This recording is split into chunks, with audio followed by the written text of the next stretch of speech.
मंडी क्षेत्र से चुनी गई माननीय सांसद कंगना रनौत जी, जिन्होंने लगभग 5 लाख से अधिक वोट लेकर अपने निकटतम प्रतिद्वंदी विक्रमादित्य सिंह को हराया 75,000 से भी ज़्यादा के मार्जिन से।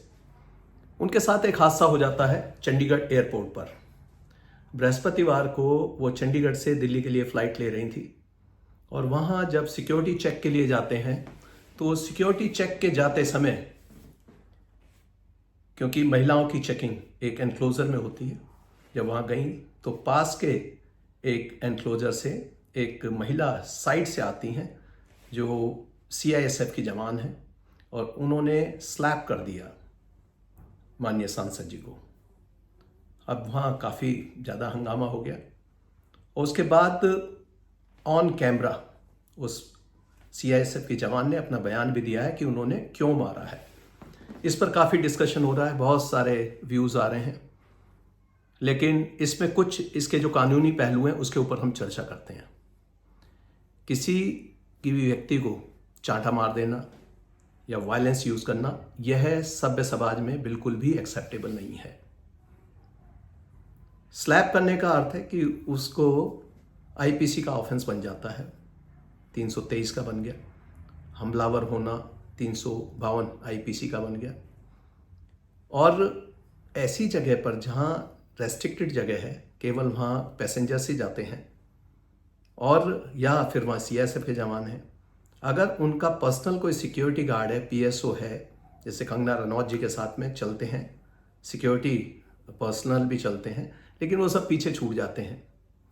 अब ये समस्या आएगी कि कोई भी VVIP है, VIP है जो प्रोटेक्टेड है, अब उनके लिए अगर CISF से भी खतरा हो जाएगा तो ये बड़ी हास्यास्पद स्थिति हो जाएगी। तो इसलिए ऐसे किसी भी कर्मी का CISF में एयरपोर्ट सिक्योरिटी में होना ये बहुत ही निंदनीय है। कर्मचारी द्वारा भी जो व्यवहार किया गया है उसने अपने व्यक्तिगत कारण कुछ भी दिखाए हों, लेकिन जो पर्सनल प्रेजुडिसेस हैं उनको एक तरफ रखकर पब्लिक सर्विस की जाती है और विशेषकर जो पुलिस की नौकरी है, CISF की नौकरी है, वह की जाती है। CISF के वरिष्ठ अधिकारी व सभी जवान इतनी मेहनत करते हैं और सबसे ज़्यादा उनको सराहा जाता है अच्छे व्यवहार के लिए।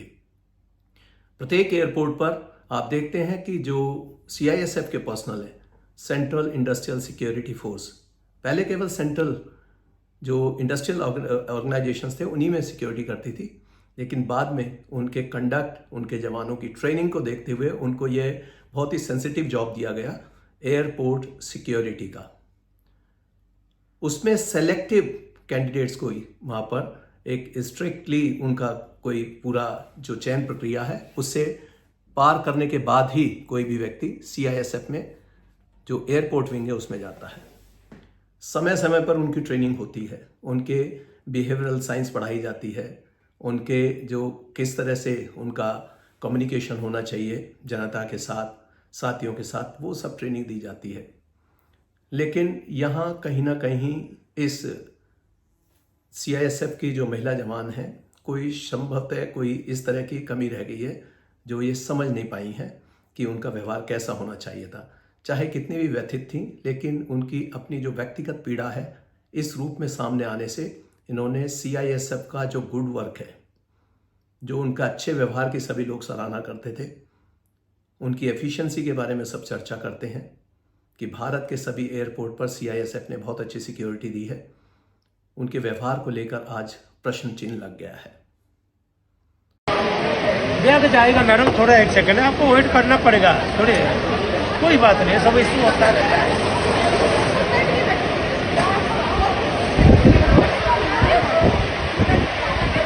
अरे बयान दिया था ना कि 100 रुपए के लिए बैठी है लोगों में, ये बैठेगी वहाँ पे, मेरी माँ बैठेगी उस टाइम जब इसने बयान दिया था।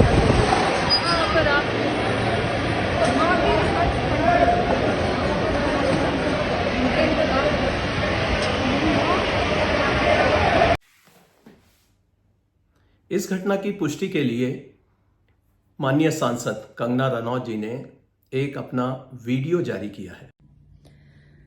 नमस्ते दोस्तों, मुझे बहुत ज़्यादा फ़ोन कॉल्स आ रहे हैं, मीडिया के भी और मेरे शुभचिंतकों के भी। सबसे पहले तो I am safe, I am perfectly fine. आज चंडीगढ़ एयरपोर्ट पे जो हादसा हुआ वो सिक्योरिटी चेक के साथ में हुआ। वहाँ पे मैं सिक्योरिटी चेक करके जैसे ही निकली तो दूसरे कैबिन में जो महिला थी, जो सुरक्षा कर्मचारी थी CISF की, उन्होंने उनके पास या उनको क्रॉस करने का इंतज़ार किया और साइड से आकर जो है मुझे मेरे फेस पे हिट किया और गालियां देने लगी। और जब मैंने उनको पूछा कि उन्होंने ऐसा क्यों किया तो उन्होंने कहा कि वो फार्मर्स प्रोटेस्ट को जो है वो सपोर्ट करती हैं। और I am safe, but my concern is कि जो आतंकवाद और उग्रवाद पंजाब में बढ़ रहा है, how do we handle that? Thank you.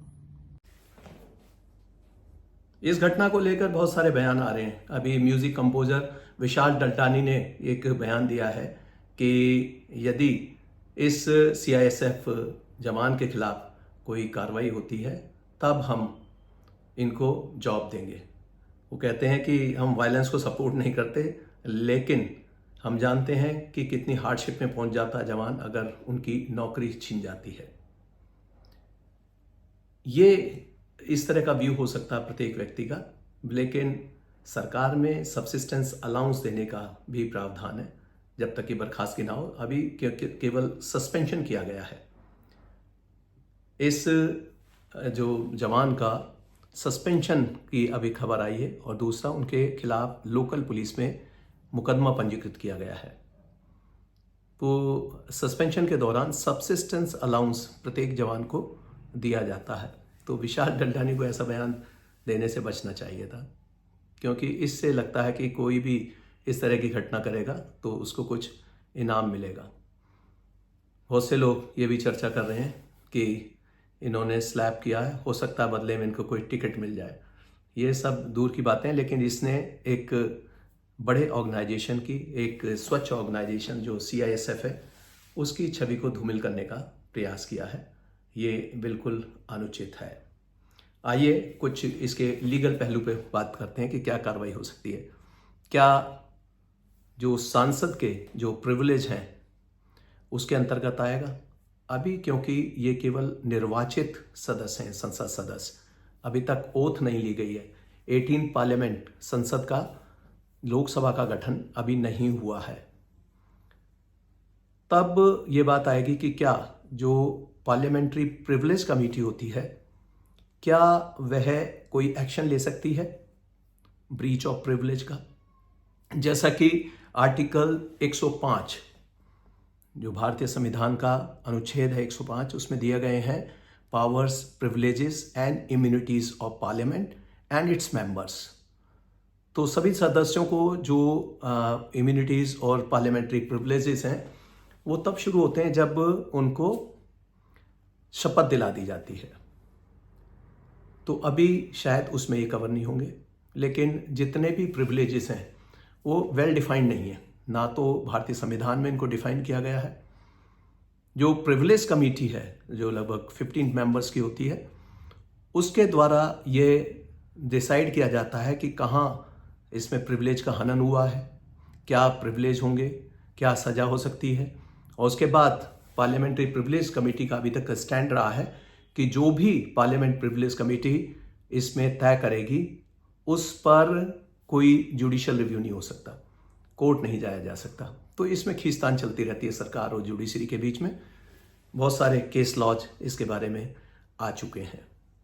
तो अभी स्थिति यही है कि क्योंकि वे निर्वाचित सदस्य हैं, अभी माननीय जो संसद सदस्य हैं उनको अभी ओथ नहीं दिलाई गई है। शपथ लेने के बाद CISF ने भी त्वरित एक्शन लेते हुए महिला जो कर्मी थी उनसे पूछताछ की और उनके विरुद्ध FIR लोकल थाने में पंजीकृत कराई गई है। साथ ही उनके विरुद्ध डिपार्टमेंटल एक्शन भी शुरू कर दिया गया है। तो और भी सतर्क रहने की आवश्यकता है। CISF जो सुपरवाइजरी काडर है, जो सुपरवाइजर्स हैं, उनको देखना होगा कि कोई भी व्यक्ति ऐसा जो व्यथित हो, जो कोई बदले की आग में जल रहा हो या कोई बातचीत कर रहा हो, उन पर सर्विलेंस और उनके बारे में गोपनीय सूचना एकत्र करते रहना ये आवश्यक है। जो इमीडिएट बॉसेस हैं, जो इमीडिएट सुपरवाइजर्स हैं, उनको चाहिए कि ऐसे व्यक्ति को कदापि पब्लिक इंटरेक्शन जहाँ पर होता है, जहाँ चेकिंग है, ऐसी ड्यूटी में ना लगाया जाए। और पुलिस पर्सनल के जो डायरेक्ट टच में आते हैं पैसेंजर्स के, और विशेषकर जो वीआईपी वीवीआईपीस हैं, वहाँ इसकी सुरक्षा की ये जिम्मेदारी स्वयं सीआईएसएफ को लेनी चाहिए, खासकर ऐसे लोगों को जो प्रोटेक्टेड कैटेगरी के लोग हैं, X category, Y category, Z category. तो मुझे आशा है कि इससे अवश्य सुधार आएगा और सीआईएसएफ के जवान इससे बिल्कुल भी परेशान ना होकर अपनी ड्यूटी जैसे पहले अच्छे से करते रहे उस तरह से करेंगे। ये एक्सेप्शंस हैं और एक्सेप्शंस के लिए अलग तरह के जो हमारे डिपार्टमेंटल रूल्स हैं या जो आईपीसी के प्रावधान हैं, सीआरपीसी के प्रावधान हैं, उनके अंतर्गत कार्रवाई होती है। और साथ में एक नसीहत भी है ये नेताओं के लिए भी या किसी भी वर्ग के लोगों के लिए कि कृपया कोई भी प्रोवोकेटिव स्पीच जिससे किसी के अधिकारों का हनन होता हो या किसी बेबुनियाद चीज़ों को लेकर कि इतने इतने रुपए लेकर वहाँ धरने में आ गए, ये सबका डेमोक्रेटिक राइट है, उनको इस तरह के बयानों से बचना चाहिए। इसी तरह के वीडियोस के लिए देखते रहिए लॉ प्रेम प्रकाश। धन्यवाद। जय हिंद।